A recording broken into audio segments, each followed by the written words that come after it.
Saya ingin menyampaikan di dalam mukadimah supaya kita semakin paham kenapa kebutuhan kita mempelajari kitab ini, kitab yang menjadi peringatan dan menerangkan tentang bekal kehidupan orang sebelum dia meninggal dunia.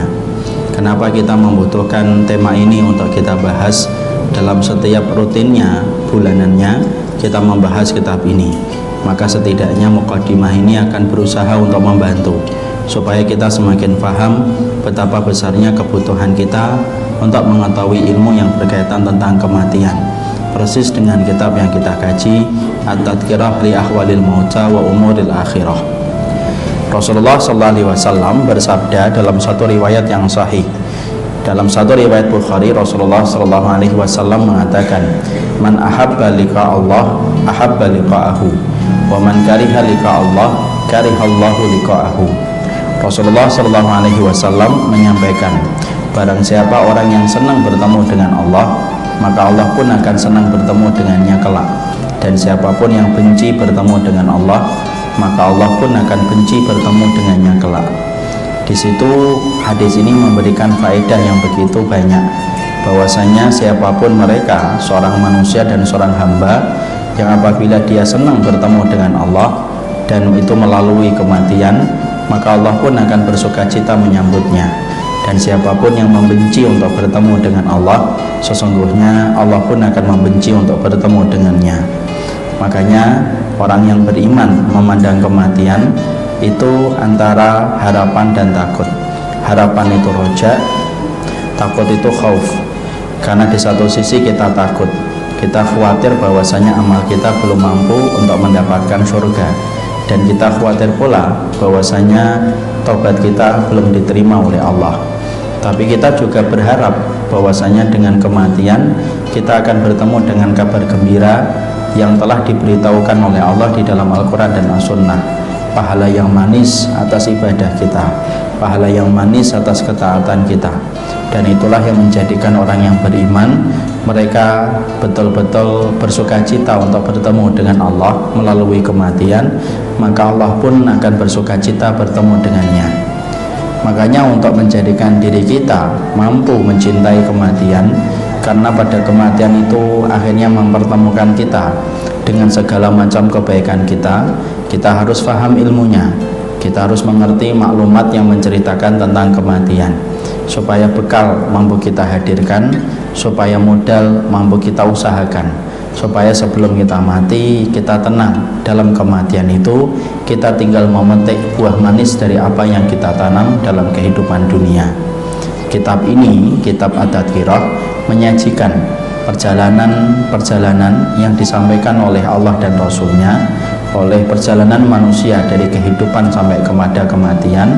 Dan inilah yang menjadikan kita dari kajian kitab ini, kita berharap semoga kita mampu melihat kematian dengan ilmu yang menjadikan kita senang bertemu dengan Allah, supaya Allah pun senang bertemu dengan kita. Itulah yang menjadikan kita membahas kitab At-Tadhkirah.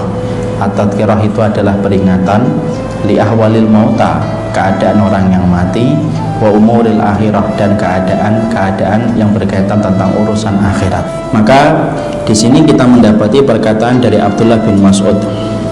Sesungguhnya Abdullah bin Mas'ud radhiyallahu anhu berkata, apabila malaikat maut datang untuk mencabut ruhnya orang yang beriman, maka malaikat maut berkata, sesungguhnya Rabbmu menyampaikan salam. Makanya ada sebuah ayat yang disampaikan oleh Allah di dalam surat Al-Ahzab ayat yang ke-44, tahiyyatuhum yauma yalqaunahu salam.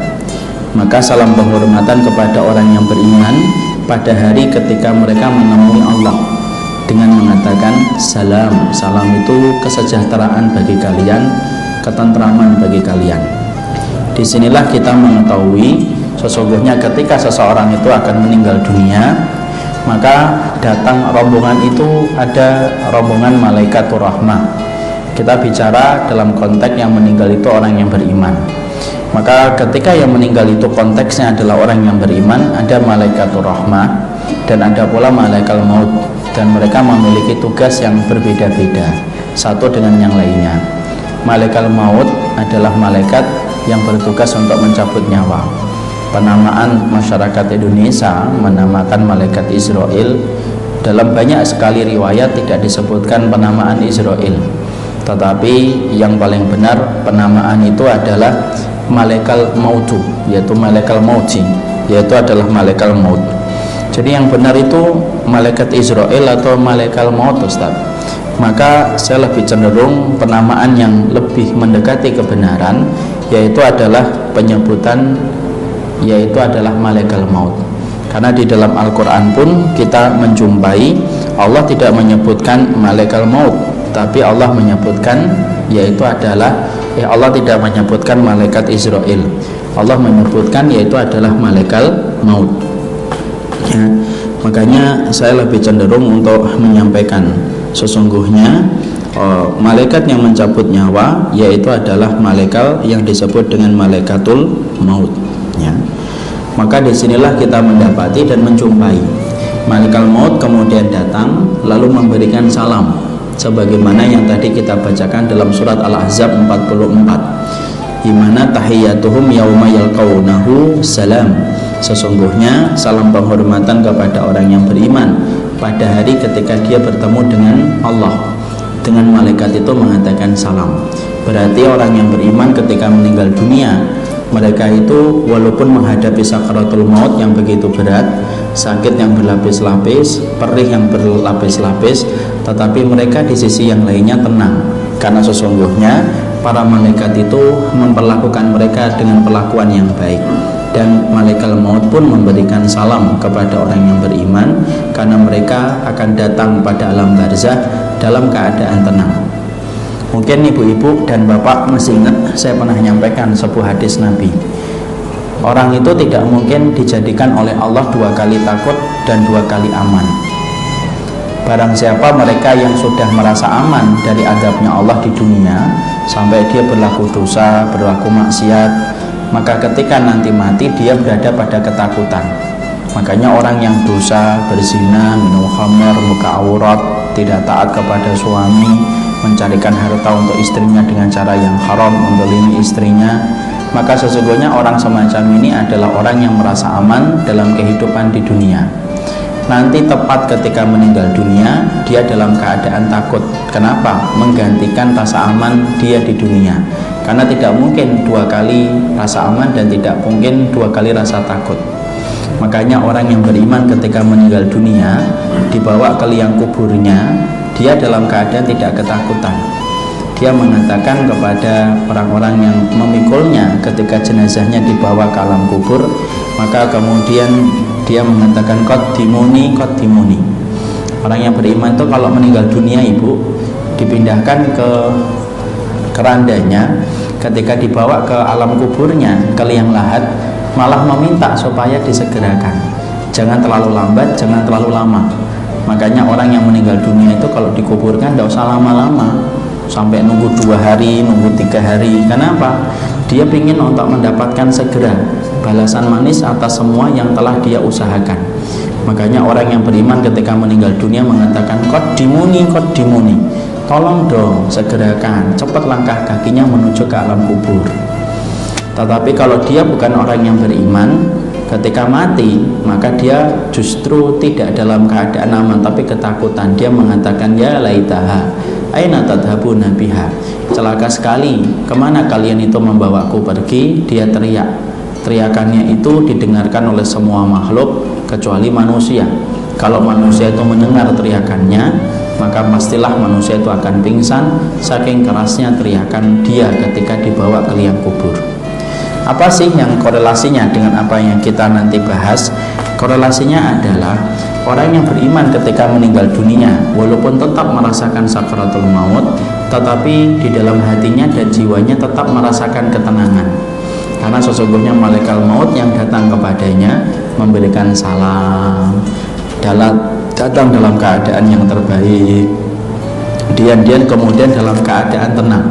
Makanya orang yang beriman ketika mereka dicabut ruh dari jasadnya, maka dia dalam keadaan tenang. Kemudian kita mendapati menurut Imam Mujahid itu mengatakan orang mukmin itu ketika meninggal dunia akan diberitahukan tentang kabar gembira tentang keluarganya dan anak-anaknya.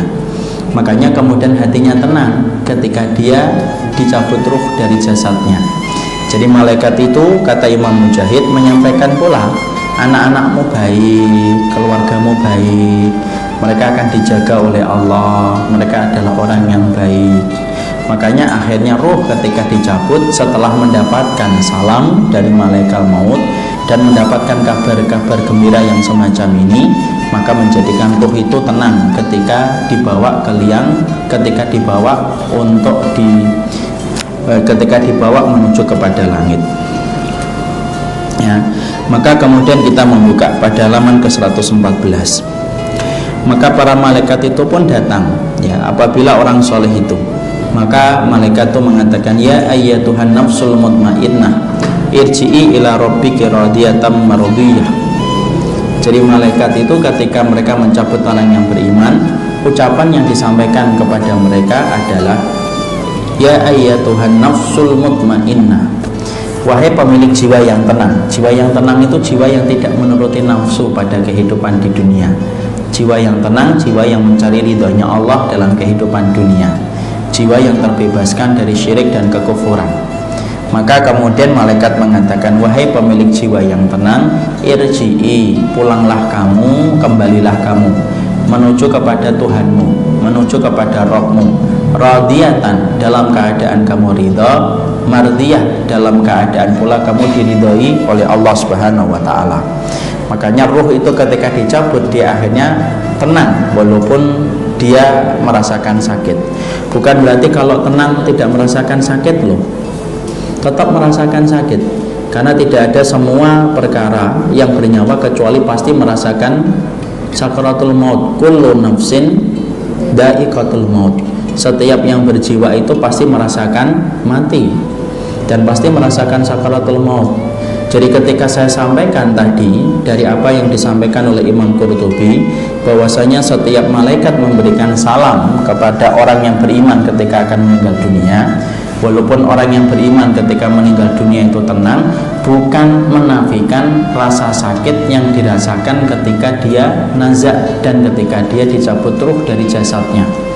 Nazak itu tetap merasakan sakit. Sampai Rasulullah pun masih merasakan sakaratul maut. Saya pernah mendengarkan ada salah satu video seorang ustadz. Ustadz itu menyampaikan Rasulullah tidak merasakan sakaratul maut. Nah, ini salah. Rasulullah itu merasakan sakaratul maut. Makanya Rasulullah ketika beliau itu meninggal dunia, beliau merasakan sakaratul maut di atas pangkuan Aisyah, sampai gambaran detik-detik rasa sakit yang dirasakan Nabi terekam oleh pikirannya Ibunda Aisyah. Makanya sampai Ibunda Aisyah pernah mengeluarkan satu perkataan, saya dulu sebelum melihat Rasulullah, saya sering merasa iri kepada orang yang matinya tampaknya mudah dan tidak merasakan sakit.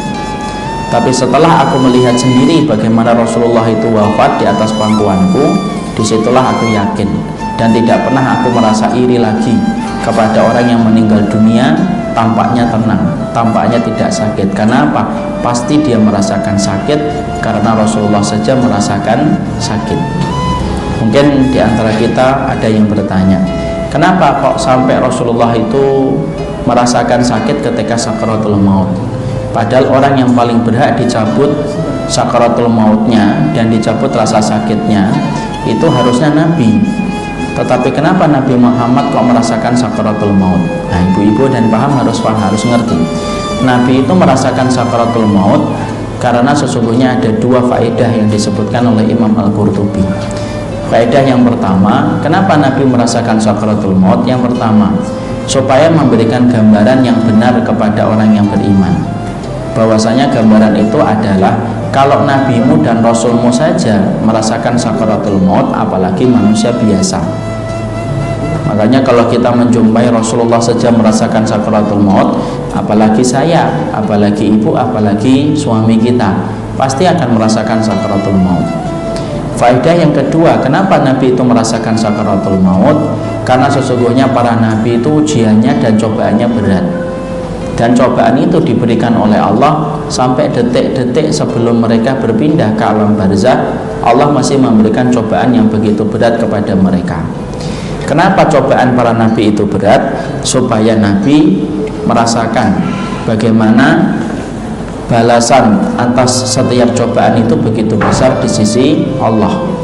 Makanya itulah kita akhirnya memahami kenapa Rasulullah merasakan sakaratul maut. Makanya sakaratul maut itu tetap dirasakan setiap orang.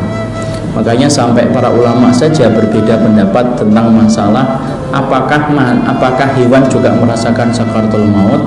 Maka sebagian pendapat ulama mengatakan sampai hewan pun merasakan sakaratul maut. Makanya kalau ibu-ibu perhatikan ya, hewan itu kalau meninggal dunia itu pasti gerakan-gerakan yang ditimbulkan oleh hewan itu, gerakannya itu betul-betul menggambarkan rasa sakit yang dia terima.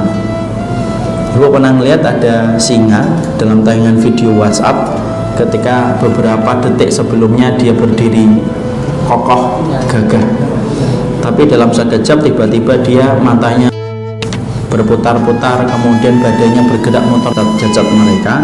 Maka kita mendapati hewan-hewan itu mengeluarkan gerakan-gerakan yang menggambarkan rasa sakit dan rasa perih. Disitulah para ulama sampai mengatakan sakaratul maut itu sampai berlaku ketika hewan pun dicabut dari jasadnya. Karena setiap ruh, setiap nyawa, setiap dicabut, maka itulah yang disebut dengan proses sakaratul maut. Ya. Jadi kita kembali kepada penjelasan ini.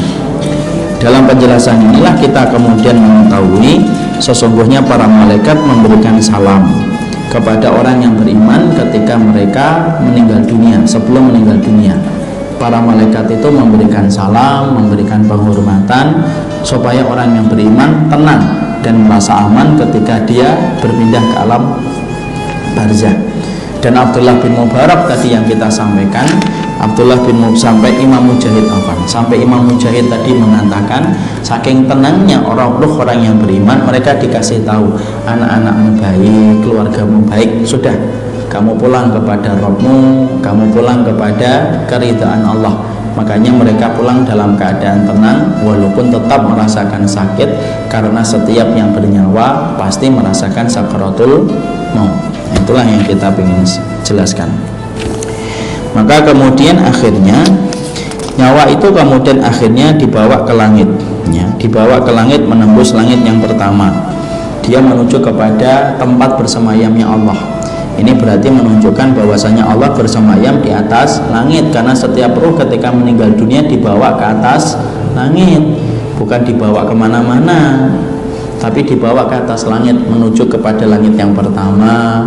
Kemudian para malaikat itu sebelum membawa ruhnya, maka kemudian mereka memberikan kain kafan, kemudian mereka memberikan minyak wangi yang diambil dari surga. Ditutup ruhnya itu dengan kain kafan yang diambil dari surga, minyak wangi dari surga. Lalu kemudian dibawa menuju pada langit yang pertama. Ya, ini menuju pada langit yang pertama untuk menuju kepada Allah. Berarti ini sekaligus pula memberikan faedah ilmu. Allah bersemayam di atas arus itu di atas langit yang ketujuh. Ya, maka kemudian para malaikat itu memberikan yaitu kain kafan dari surga dan memberikan minyak wangi dari surga. Dipisahkan dari jasadnya yang kita tangisin itu jasadnya. Ruhnya sedang naik ke atas langit menuju langit yang ketujuh, tempat bersemayamnya Allah di atas arus yang tadi kita bacakan dalam surat Toha. Jasadnya dia terbujur kaku, kita mandikan. Walaupun tidak ada ruhnya bukan berarti dia tidak merasakan sakit. Tolong ya, ketika kita memahami tentang perjalanan ruh ketika dibawa ke langit, bukan berarti jasad yang tertinggal itu tidak merasakan sakit, tetap merasakan sakit. Makanya kita diperintahkan untuk berbuat yang lembut ketika memandikan jenazah, mengkafani jenazah, mensolatinya dengan cara yang baik. Kenapa? Karena walaupun ruhnya sedang ke langit, bukan berarti di sini tidak ada sama sekali, yaitu satu gerakan, satu nyawa tetap ada yang dirasakan.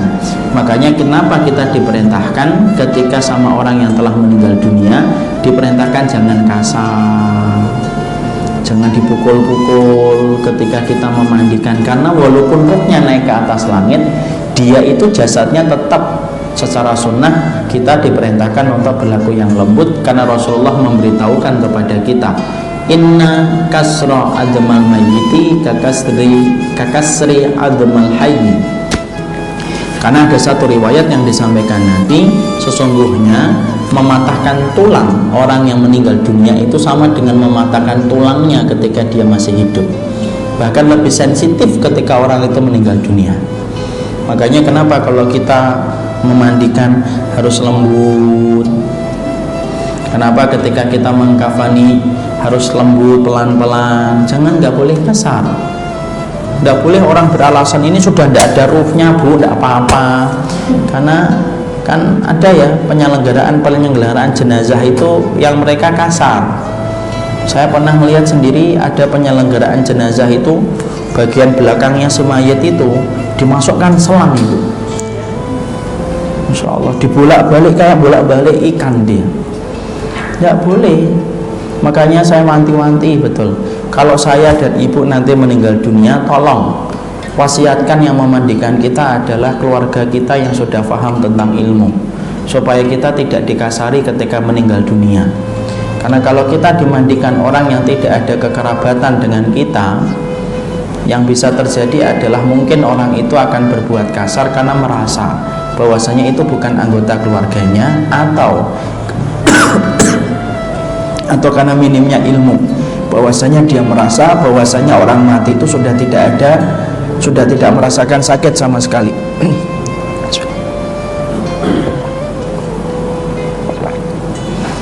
Jadi itu salah. Jadi orang mati walaupun rohnya naik ke atas, tetapi jasad yang sedang ada di hadapan kita itu masih merasakan sakit walaupun rohnya naik ke atas. Makanya kita memandikan dalam cara yang baik. Makanya saya nggak bisa bayangkan ya ibu ya, kalau kemudian kita mendapati pada keyakinan agama-agama yang lain, sampai mereka ketika memperlakukan jenazahnya dengan berbagai macam cara, yang menurut kita setelah kita memahami hadis tadi, kita bayangkan rasa sakitnya itu apa. Ada yang dibakar. Kalau di salah satu negara itu ibu, di Tibet kalau tidak salah, itu sampai kemudian jasad itu dikumpulkan dulu kalau mati beberapa hari. Nanti kalau sudah terkumpul dibawa ke tebing-tebing yang tinggi, yang di situ ada tempat-tempat ibadahnya para rohib-rohib mereka. Kemudian dagingnya itu dipotong-potong dia, dipotong. Tidak pernah lihat videonya ya? Dipotong-potong videonya, dipotong-potong itu kemudian dagingnya, videonya ada. Kemudian dikumpulkan dalam bak ibu. Itu sudah berkerumun itu, yang berkerumun itu adalah yaitu burung pemakan bangkai, dan jumlahnya itu bisa sampai ratusan.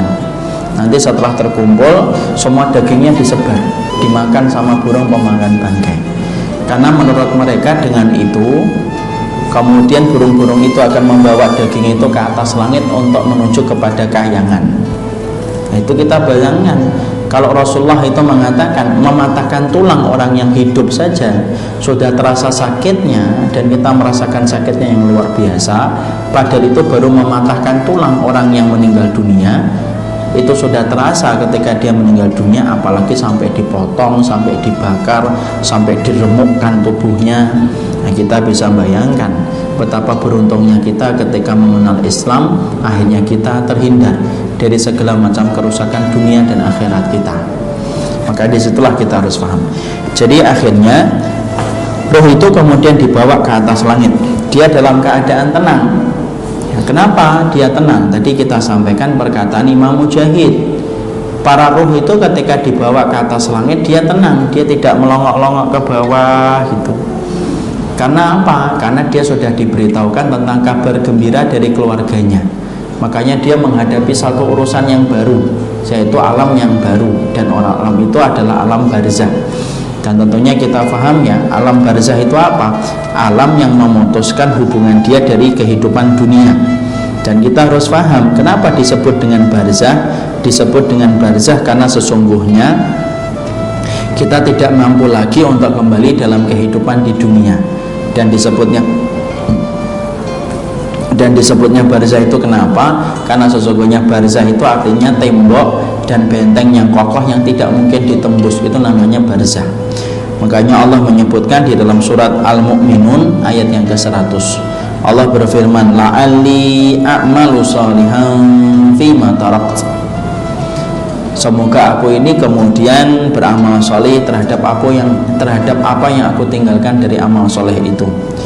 Kalla innaha kalimatun huwa qailuha, ya tidak mungkin, itu hanyalah perkataan yang disampaikan orang yang menyampaikan. Wa min waraihim barzakhun ila yaumi yub'atsun, sesungguhnya di belakang mereka itu barzah, pada waktu yang di belakang mereka itu barzah yang tidak mampu ditembus sampai hari nanti berbangkitnya manusia. Makanya disebut dengan alam barzah, karena dia tidak bisa balik lagi dalam kehidupan di dunia. Maka disinilah kemudian akhirnya roh itu dibawa ke atas langit, kemudian dia membawa minyak wangi yang kemudian dibawa oleh para malaikat, dan akan membawa pula yaitu kain kafan yang diambilkan dari kain kafan penduduk surga. Maka kemudian akhirnya keluar nyawa itu. Lalu roh itu diterangkan dalam riwayat itu kembali, roh itu akan menghadapi pintu langit yang pertama, karena setiap langit itu memiliki pintu. Fastaftahu lahumul bab, mereka meminta supaya dibukakan pintu langit yang pertama, supaya dibukakan pintu langit yang pertama. Maka kemudian langit yang pertama pintunya membuka, lalu kemudian naiklah roh itu diapit oleh malaikat menuju kepada langit yang pertama. Ketika menuju kepada langit yang pertama, seluruh para malaikat itu kemudian berkata, manir ruhu hadat thayyib, yaitu siapa pemilik ruh yang baik ini. Dalam satu riwayat Muslim dari Abu Hurairah, maka sesungguhnya yang akan menemani ruh itu ketika naik ke langit itu dua malaikat di sisi kanan dan sisi kirinya. Jadi dalam satu riwayat yang disampaikan dalam riwayat Abu Hurairah, satu riwayat yang sahih dari riwayat Muslim. Jadi ketika roh itu sudah menuju ke langit, akan dibawa oleh malaikatur rahmah. Malaikatur rahmah itu dua, mengapit kanan dan kiri, kemudian menuju kepada langit yang pertama. Ketika menuju pada langit yang pertama, kan ada pintunya, fastaftahu, mereka meminta supaya mereka dibukakan pintu langit yang pertama. Dibukakan pintu langit yang pertama. Seluruh para malaikat itu menyambut dengan bergembira dan bersuka cita ruh-ruh itu, menyambut ruh itu ketika diapit oleh dua malaikat. Mereka lalu bertanya, manir ruhu hadat thayyib, siapa pemilik ruh yang sangat baik ini? Kemudian malaikat yang mengapitnya dua itu menjawab, ruhu fulan bin fulan, ini ruhnya fulan dan fulan. Disebutkanlah nama-nama dan panggilan-panggilan indah yang dimiliki oleh dia ketika di dunia. Kalau bapak ini namanya ini, Abu Fulan ini, orangnya terkenal dengan ini. Maka disambut. Kemudian setelah pada perjalanan langit yang pertama, kemudian dinaikkan lagi pada perjalanan langit yang kedua. Sama, langit yang kedua punya pintu, minta dibukakan pintu langit yang kedua, dibukakanlah pintu langit yang kedua. Maka kemudian dibukakanlah. Maka kemudian malaikat-malaikat yang mengisi langit yang kedua, malaikat itu pun mereka berkata, manir ruhu hadat thayyib, siapa pemilik ruh yang sangat baik ini? Lalu kemudian disebutkanlah namanya yang baik ketika dalam kehidupan dunia, disebutkanlah panggilan-panggilan baik ketika dia memiliki di dunia, sampai langit yang kedua, langit yang ketiga, sampai langit yang 7. Pada langit yang ke-7 disitulah kemudian tidak dibukakan pintu langit yang ke-7. Lalu kemudian Allah itu berfirman di atas langit yang ke-7, di atas arasy-Nya, sesungguhnya hambaku ini adalah hamba yang telah jujur dalam imannya, maka kembalikanlah dia dulu di dunia, kembalikanlah dulu dia ke tanah, disitulah aku menciptakannya, dan disitu pula aku akan membangkitkan dia yang kedua kalinya. Maka malaikat itu kemudian membawa lagi dua malaikat, siapa malaikatnya? Dua. Dibawa roh itu kemudian menuju ke bawah kembali. Kemudian jasadnya sudah berada pada kuburan. Lalu kemudian dikumpulkan itu kemudian dengan jasadnya, dan kemudian dia mendengar suara derap terompah kaki yang terakhir. Itu menunjukkan apa? Itu menunjukkan tentang adanya kuburan. Makanya tidak boleh dijadikan bercanda. Ada seorang Pak D, siapa saya tidak tahu itu, sempat bercanda dia, ini kuburannya fulan itu mungkar dan nakir belum datang karena masih rame. Masya Allah. Maka semacam itu tidak boleh. Jangan bercanda-canda dalam urusan agama. Bercanda itu ada batasannya. Urusan akhirat, urusan barzah, urusan agama, urusan syariat tidak boleh dijadikan bercanda. Memang masih kurang apa? Kisah konyol untuk kita sampaikan sampai kita ini menjadikan agama dan syariat Allah itu menjadi lelucon dan guyonan. Apalagi yang mengucapkan itu kalau setingkat orang yang sudah paham ilmu itu kebangetan. Ya, karena ada seseorang itu yang ingin untuk memuji tentang satu orang yang telah mati, tapi memujinya sembari mengolok-ngolok. Ini kuburannya dia itu belum didatangi malaikat, karena kuburannya tidak pernah sepi. Tidak boleh gitu. Sejak kapan malaikat ketakut sama orang yang manusia berziarah itu? Jangan suka bercanda dalam urusan agama, jangan bercanda dalam urusan akhirat. Oh, kita di terminal Pak, kalau kita di bandara saja bercanda-canda tentang soal bom aja kita ditangkap kok. Sekarang itu aturannya gitu. Coba aja kalau kita di bandara, di pesawat, kita bercanda sama pramugari, Mbak ada bomnya Mbak, ditangkap itu. Karena tidak boleh bercanda masalah bom di bandara. Lu di bandara aja tidak boleh bermain dan bercanda-canda kok. Urusan agama dijadikan bercanda. Ya, ini sekaligus menjadi masukan, terutama orang-orang yang juga saya sebutkan standing komedi. Sama itu. Apakah setiap plesetan, kata-kata konyol masih belum cukup apa untuk menjadikan kita ketawa? Sampai kemudian kita masih menjadikan Allah yang ngasih kita kehidupan, ngasih kita kenikmatan, masih aja dibuat bercandaan. Sedemikian pentingkah kita ketawa sampai kemudian semuanya harus dijadikan bercanda? Kalaupun bercanda, ada adabnya, ada akhlaknya. Dan wajar kalau seorang mukmin itu marah, karena agama itu adalah perkara besar, menentukan urusan akhirat kelak kita nanti. Jangan pernah bercanda dengan sesuatu yang diyakini oleh seseorang itu akan menjadi segala kebaikan dalam urusan akhiratnya. Ya. Kita teruskan. Maka kemudian akhirnya dia menuju ke langit itu. Kemudian Allah menyampaikan sebagaimana firman-Nya tadi, sesungguhnya hambaku ini telah jujur dalam ucapannya, kembalikanlah dia ke bumi, karena dari situ aku menciptakannya dan di situ pula aku akan membangkitkannya. Maka dua malaikatnya mengapit roh itu kemudian membawa ke kuburan. Berapa lama perjalanan? Ya, kita tidak pernah tahu, tapi perjalanan cepat. Perjalanan jet saja kita sekarang sudah bisa bayangkan kecepatannya, apalagi malaikat.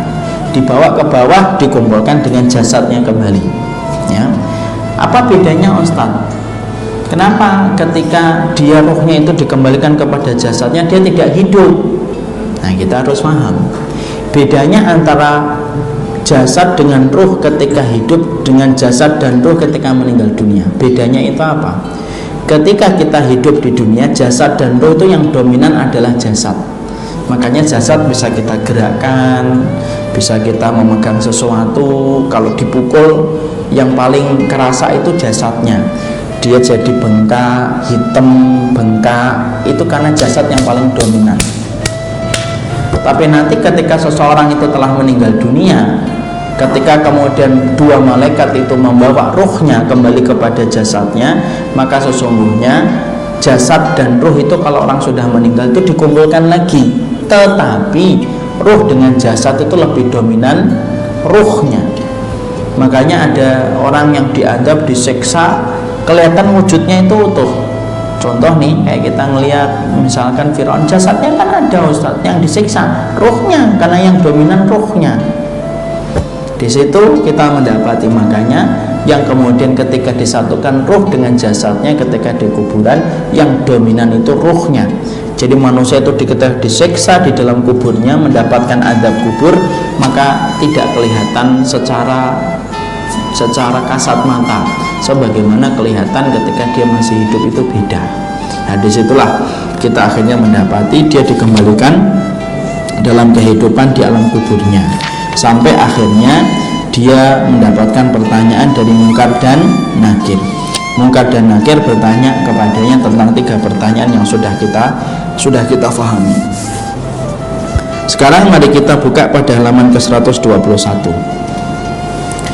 Sambutan ruh di langit kepada orang yang baru meninggal dunia, ya.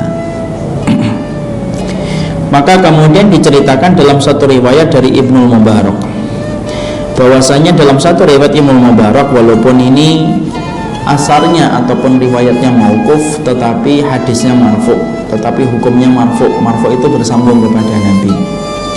Dalam satu riwayat itu disampaikan bahwasanya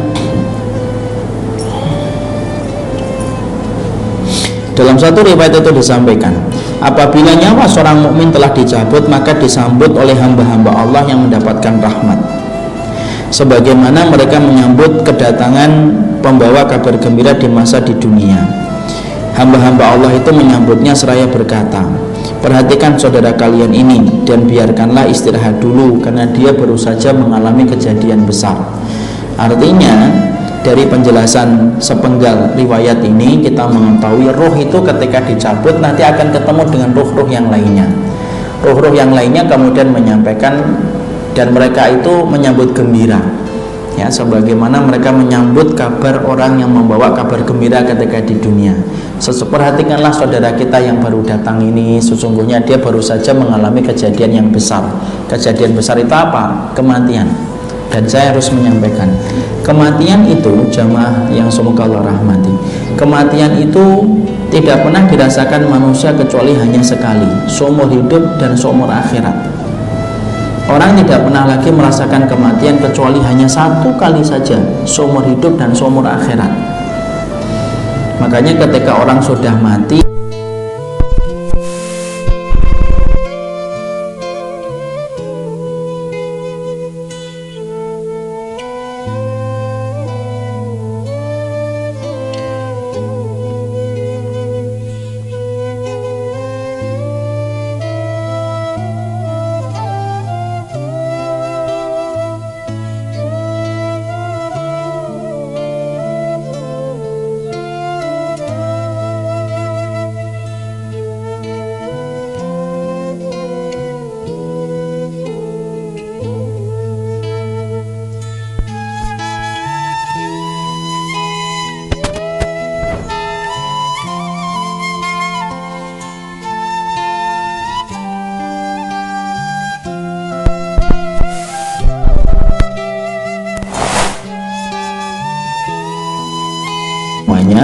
maka akan disambut oleh hamba-hamba Allah.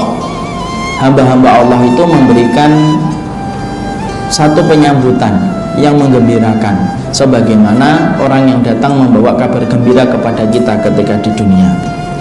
Maka hamba-hamba Allah itu menyambut kedatangannya, lalu mereka bertanya, apa yang dilakukan fulan, apa yang dilakukan fulana. Jadi mereka tanya, kamu baru datang ya, apa yang dilakukan fulan, apa yang dilakukan fulana, sudah menikah atau belum?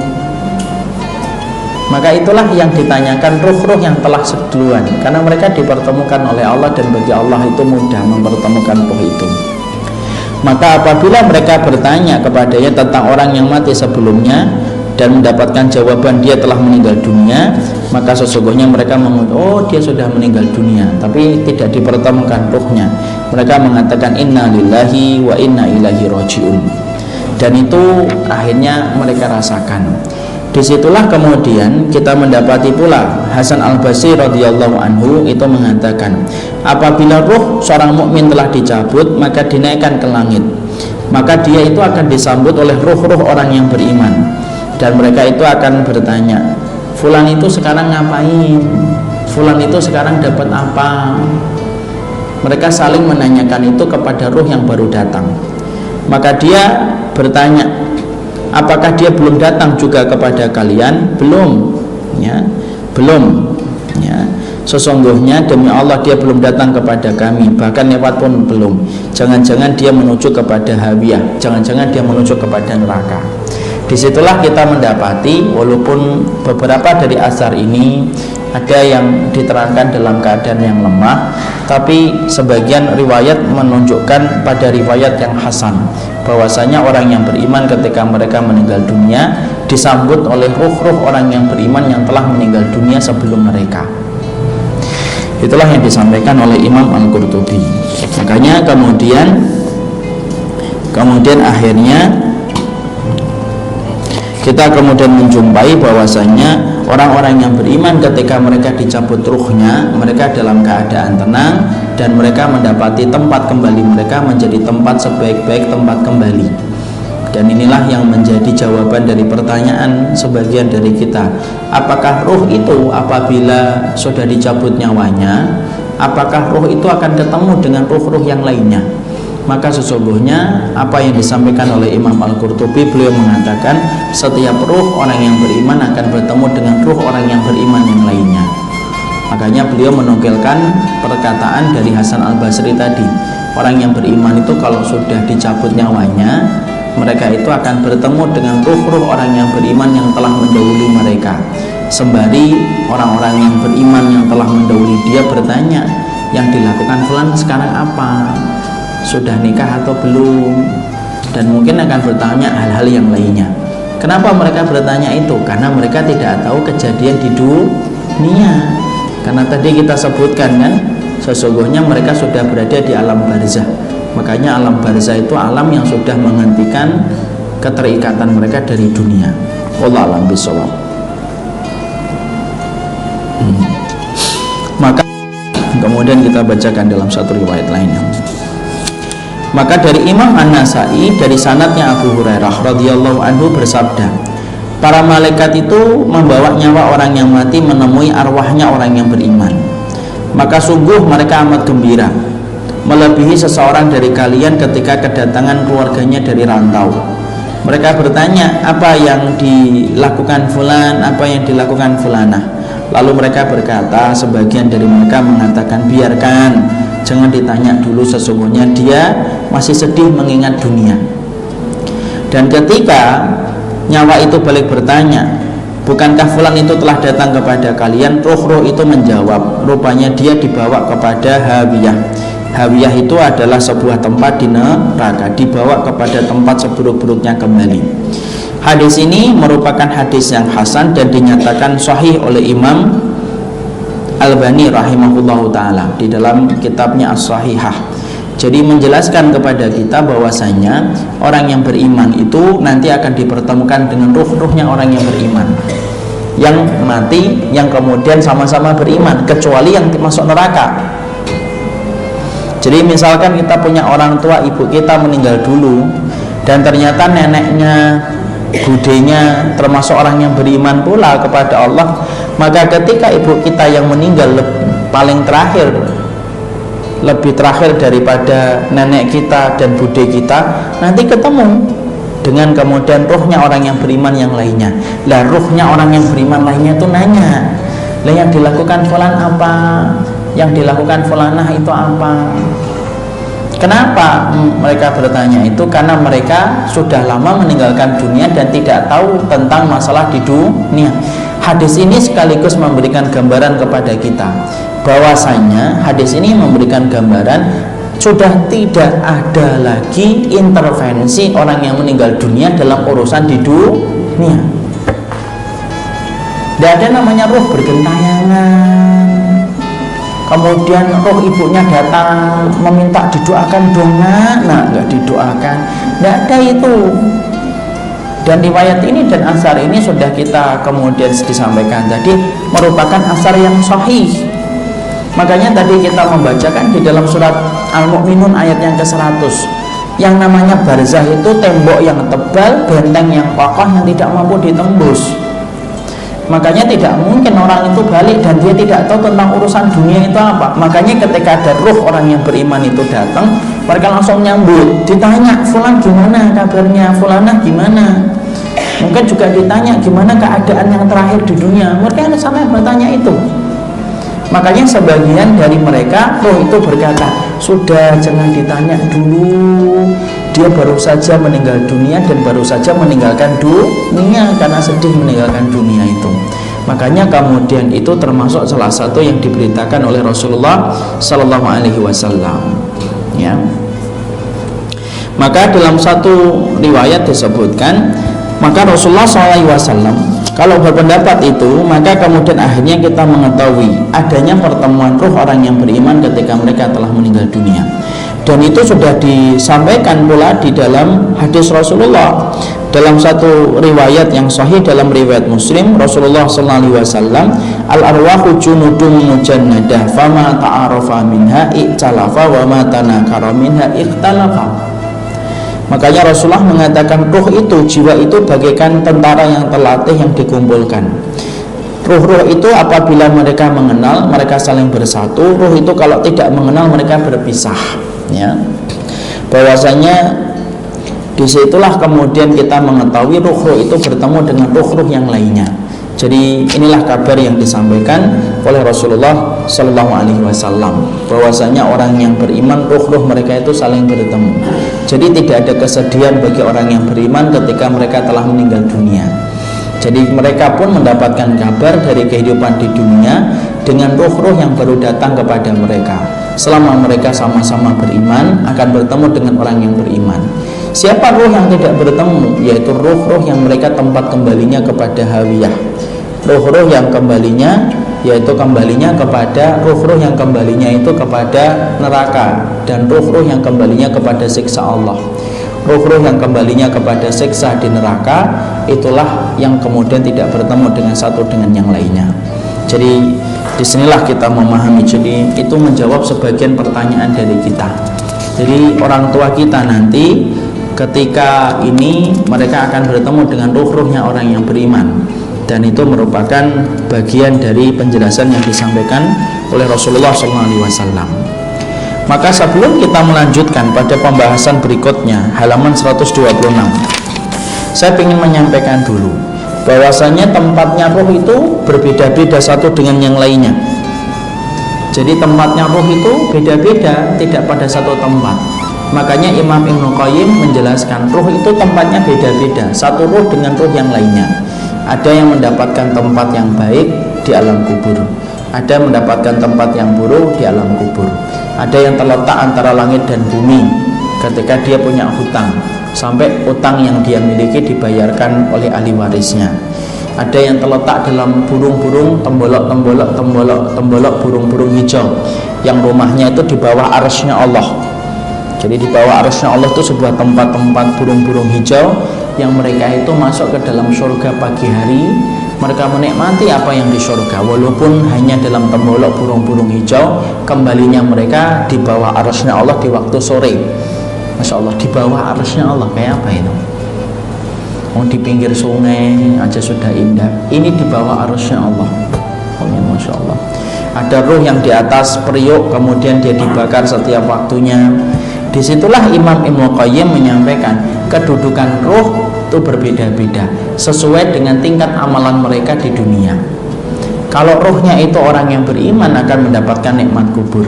Ada yang ruhnya terletak langit dan bumi, itu adalah mereka yang berhutang tetapi tidak dibayarkan hutangnya sampai dia mati. Ada ruhnya mereka itu ditaruh di dalam tembolok burung-burung hijau yang rumahnya di bawah arsy-Nya Allah. Mereka adalah ruh pemilik nyawa yang mati gugur di jalan Allah. Ada ruh juga yang mereka di atas periuk dari para pezina yang tidak bertobat sampai dia meninggal dunia. Disitulah kita memahami ruh itu berbeda-beda satu tempat dengan tempat yang lainnya, dan tidak sama antara satu tempat dengan tempat yang lainnya. Dan semua itu kembalinya berdasarkan kepada amalan dan keimanan ketika dalam kehidupan di dunia. Tapi itulah yang kita harus pahami. Maka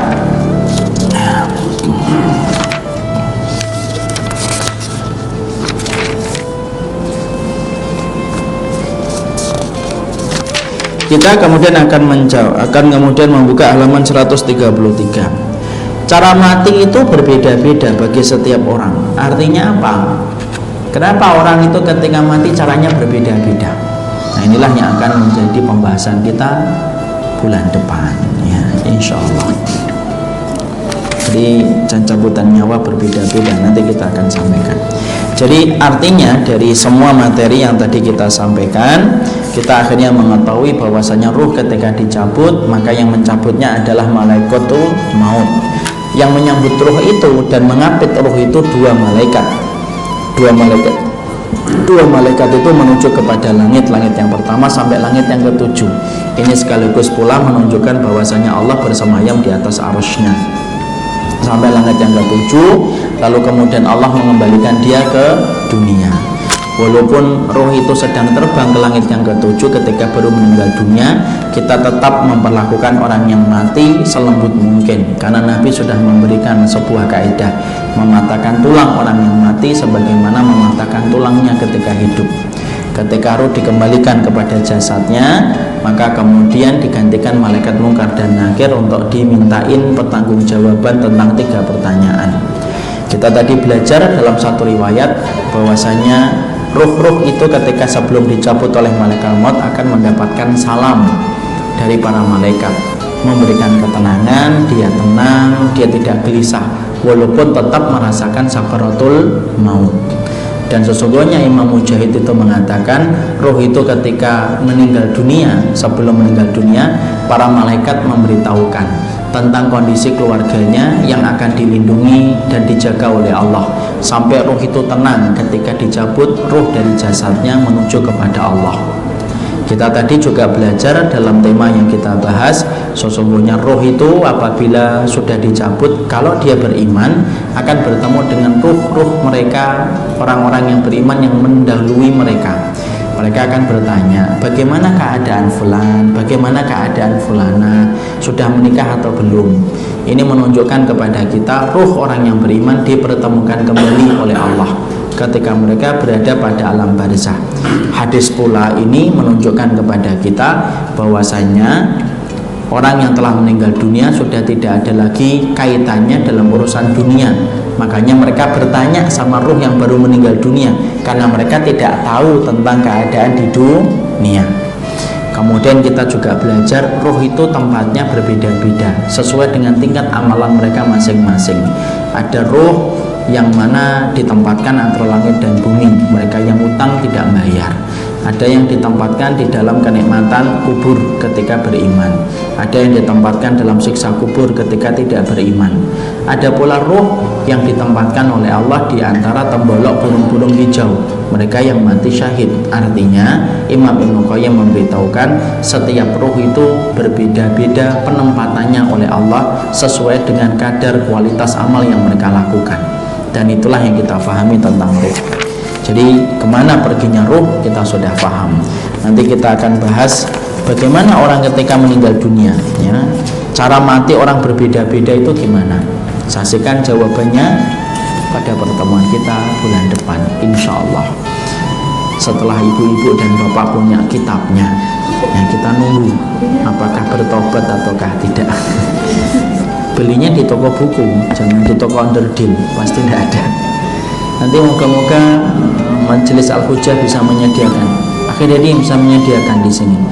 Beli yang tahqiqnya aja atau kemudian versi lengkapnya 2 atau 3 atau 4 lah, ditaruh di depan siapa yang beli.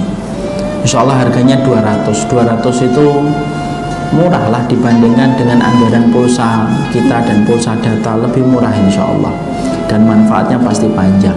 Dan ketika bahas kitab, akhirnya kitabnya sama-sama kita bahas. Sangat naif sekali kajian kitab tanpa kitab. Ini yang dapat saya sampaikan dalam pertemuan kali ini. Kita sekarang buka dengan tanya jawab. Kalau ada yang ingin bertanya, saya persilahkan. Ya Ibu.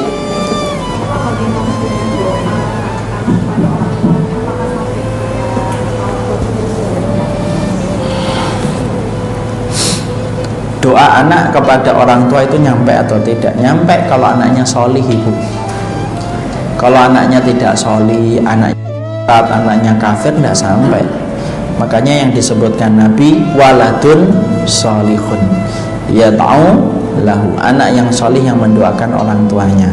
Lah kalau anaknya tidak solih, anaknya berzina, anaknya minum khamr, anaknya makan riba, anaknya makan haram, ya tidak nyampe lah Ibu. Makanya Rasul itu menyebutkan dalam hadis yang terkenal, idza mata ibnu Adam in qata'a amaluhu illa min salasin. Anak Adam itu kalau mati terputus segala amalnya kecuali 3. Yang disebutkan Nabi salah satunya waladun sholihun. Nabi tidak mengatakan waladun ibu, tapi Nabi mengatakan waladun sholihun. Apa bedanya waladun dengan waladun sholihun? Yo beda. Kalau Nabi mengatakan waladun artinya anak, tapi kalau Nabi mengatakan waladun solihun artinya anakmu harus solih dulu, baru doamu bermanfaat bagi untuk orang tuamu. Jadi anak kita kalau sudah solih bermanfaat. Dan ingat ibu, ada satu riwayat yang tadi kita nggak sebutkan, bahwasanya ruh-ruh itu nanti akan menceritakan kepada ruh-ruh yang mereka temui, anakmu semakin solih, anakmu semakin baik. Dan akhirnya ruhnya itu semakin gembira ketika mendapati kabar keluarganya. Dan itulah yang menjadikan kita, semoga kita diberitakan dengan kabar-kabar yang baik oleh setiap ruh yang telah mendahului kita ketika bertemu dengan ruh-ruh yang lama. Jangan sampai ada orang yang datang kepada ruh-ruh orang tua kita yang kita cintai, lalu ruh-ruh itu datang memberitakan anakmu semakin tidak sholih. Waliyadzubillah. Dan kita berlindung dari itu. Ya, yang lainnya. Nih, ibu dulu. Sebentar, ibu dulu. Ustaz, itu misalnya takbirannya sudah sampai dikerjakan itu apakah sampai Ustaz? Kalau kemudian menghadiahkan bacaan Quran kepada si mayit, para ulama berbeda pendapat. Mazhabnya Imam Ahmad mengatakan sampai, sebagian mengatakan tidak sampai.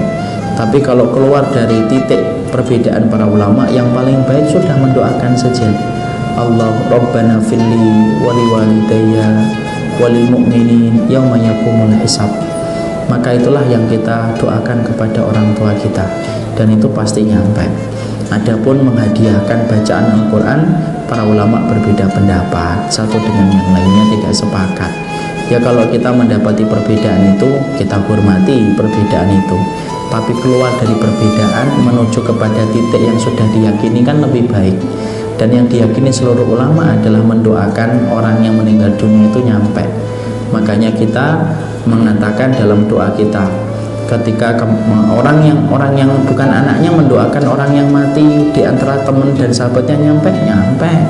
Makanya kita sholat jenazah mengucapkan Allahumma firlahu warhamhu wa'afihi wa'fu'anhu.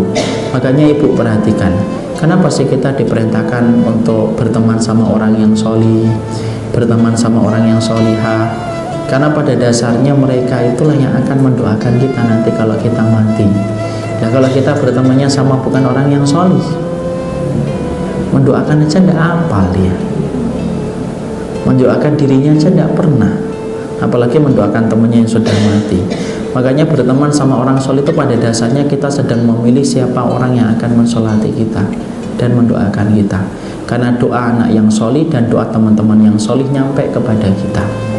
Paham ibu? Keluar dari titik hilaf lebih baik. Dan saya katakan ya, menghadiahkan bacaan Quran kepada si mayit itu perbedaan para ulama. Bukan masalah bid'ah dan tidak bid'ah, itu perbedaan para ulama. Tapi ketika kita tahu di situ ada perbedaan, bukankah keluar dari perbedaan menuju kepada pendapat yang disepakati itu jauh lebih baik? Dan yang disepakati para ulama adalah mendoakan orang yang meninggal dunia dari orang yang sholih, dan anak yang sholih itu sepakat para ulama mengatakan diterima oleh Allah. Allahumma firlahu warhamhu wa'afihi wa'fu'anhu. Kalau dia laki-laki, kalau dia perempuan, Allahumma firlaha warhamha wa'afiha wa'fu'anha. Semoga Allah mengampuni, warhamhu memberikan rahmat, wa'afiha memaafkan, wa'fu anhu dan kemudian menghapuskan dosa-dosanya. Itu termasuk mayit yang sudah lama. Sama, semuanya sama berlaku. Karena doa tidak mengenal batasan dan tidak mengenal waktu. Paham bu? Iya bapak. Di dalam satu riwayat dikatakan ketika Rasulullah meninggal maut, Rasulullah merasakan sakit yang luar biasa. Betul. Saatnya bersama Rasulullah sambil berdoa sakaratul maut supaya sakitnya itu dilimpahkan, salah kita di tempatnya dilimpahkan saja ke beliau sekalian.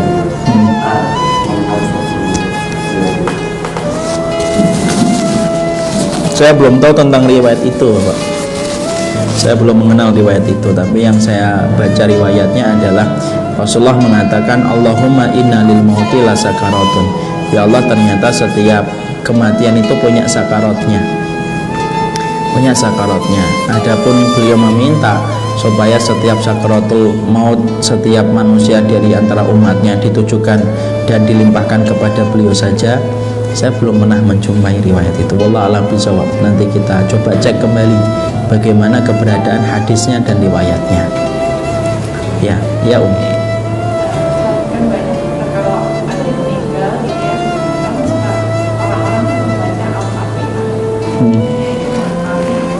Karena dia berpijak kepada hadis bahwasanya menghadiahkan bacaan kepada si mayit. Makanya tadi saya sampaikan, persoalan memberikan hadiah kepada si mayit itu memberikan hadiah bacaan Quran kepada si mayit itu merupakan perbedaan para ulama. Sebagian ulama mengatakan sampai, sebagian ulama mengatakan tidak. Kalau saya memiliki pandangan, kalau kita mengetahui di situ ada perbedaan, maka lebih baik bagi kita untuk menuju kepada pendapat yang lebih disepakati. Dan pendapat yang lebih disepakati adalah mendoakan orang yang meninggal itu semoga dia diampuni dosanya. Makanya contohnya doa yang jelas itu semua ulama sepakat bahwasanya Allahumma firlahu warhamhu wa'afihi wa'fuan, jelas itu. Tidak ada yang mengatakan tidak nyampe kalau dia orang soleh itu nyampe. Berbicara kepada sebuah riwayat bahwasanya dalam surat Al-Hasyr ayat yang ke-10, walladzina ja'u min ba'dihim yaquluna rabbana fir lana wal ikhwanina alladzina sabaquna bil iman. Orang yang beriman itu mendoakan ampunilah kami dan ampunilah orang-orang sebelum kami yang telah mendahului kami dalam keimanan. Artinya doanya orang yang beriman kepada orang yang beriman yang telah meninggal dunia itu nyampe, dan itu tidak ada perbedaan. Makanya keluar al-khuruj minal khilaf, keluar dari titik khilaf, kemudian menuju kepada sesuatu hal yang sudah diyakini dan disepakati para ulama, itu jauh lebih baik dan melegakan kita daripada kita nanti ngotot-ngotot gini. Ada yang mengatakan nyampe, ada nggak nyampe, nggak nyampe. Dan kalau saya sampaikan masing-masing ada dalilnya. Nanti malah justru jadinya apa? Bukannya mendoakan, akhirnya bertengkar dulu antara yang hidup. Yang mati nggak jadi didoakan, akhirnya yang hidup bertengkar duluan. Ya, namanya perbedaan kan udah nggak bisa kita apain, itu perbedaan para ulama. Tapi kalau kita mengatakan Allahumma firlahu, insya Allah itu justru jelas diterima oleh Allah Subhanahu Wa Taala. Iya.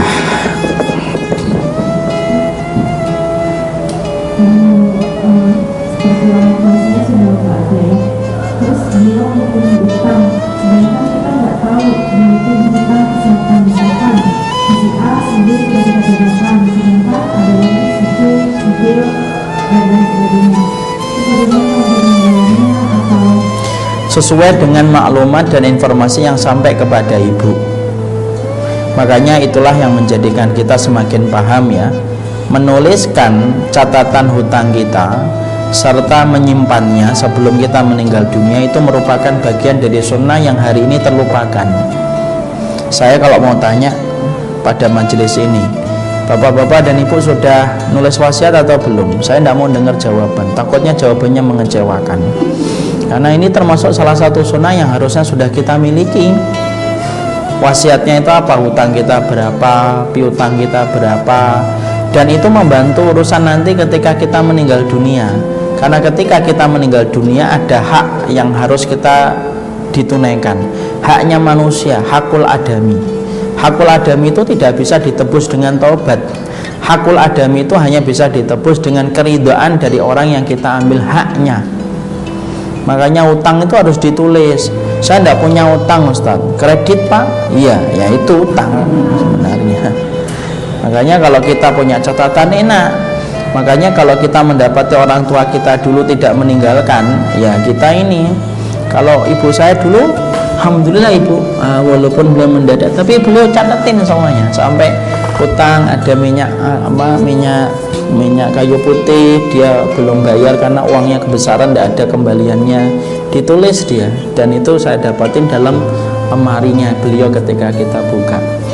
Maka kalau kayak gitu enak, akhirnya memudahkan ahli warisnya dan memudahkan pula bagi beliaunya ketika di alam barzahnya. Urusan itu tidak mengusiknya ketika sudah di alam barzah, karena urusan halal yang bisa menghalangi kita masuk surga itu utang. Sekali lagi ya, perkara halal yang bisa menghalangi kita masuk surga utang. Bukan utang itu tidak boleh, boleh utang mubah, cuma harus detail ketika nulisnya, harus detail ketika kita mendokumentasikannya supaya memudahkan urusan kita. Selaku anak, apa yang sampai kepada ibu bayar. Ibu punya piutang sama saya punya piutang, bayar. Yang tidak nyampe tidak usah ibu terus kemudian tanyain setiap orang. Ya nanyain setiap orang boleh. Ibu dulu punya utang enggak? Supaya untuk memastikan tidak ada yang tertinggal dari catatan utangnya. Paham ibu? Ya. Pada kesimpulan ini Ustaz, Ya. kalau antara penghutang dengan menghutang itu berbeda persepsi. Misalnya bisa begini, soal janji saja ya. Soal apa? Janji, misalnya janji utang. Apalagi janji berkait pada uang. Misalnya. Kalau janji utang itu orang Indonesia pak. Kalau dalam bahasa agama tidak ada. Orang kan orang Indonesia mengatakan janji itu utang loh, itu Indonesia. Kalau menurut syariat tidak ada. Janji itu kalau terlewatkan itu namanya khianat. Nah, pada kasus saya begini, baiklah untuk kasus yang ini saya akan menanggung pada kasus tampilkan. Pada kasus ini saya akan menanggung, pada kasus ini saya tidak menanggung. Itu sudah dijanji dia bahwa dia akan menanggung suatu kasus utang ini, sementara yang lain dia tidak menanggung. Nah, pada kondisi dia sudah berjanji untuk membayar utang yang tadi yang saya sebutkan itu, apakah itu juga dia disebut sebagai hal yang halal bagi dia bisa melarang juga? Kalau dia tanggung berarti kemudian dia harus bertanggung jawab atas amanah yang telah dia sepakati. Hadisnya adalah al-muslimuna ala syurutihim. Setiap muslim itu tergantung dengan syarat yang telah dia sepakati pak. Dan itu akan menjadi hutang dia ketika mengatakan hutang dia sama saya. Itu berarti hutangnya sudah pindah. Wallahu a'lam bishawab. Itu bukan jadi itu ya, bukan. Enggak, itu sudah pindah karena dia ya karena sudah memindahkan. Wallahu a'lam bishawab. Afan. Saya kira pertanyaan beliau terakhir kalinya mewakili banyak pertanyaan yang lainnya yang tersampaikan dan tidak tersampaikan dari dunia nyata dan dunia gaib. Barakallahu fikum. Ini yang dapat saya sampaikan dalam pertemuan kali ini. Subhanakallahumma wa bihamdika asyhadu an la ilaha illa anta astaghfiruka wa atubu ilaika. Assalamualaikum warahmatullahi wabarakatuh.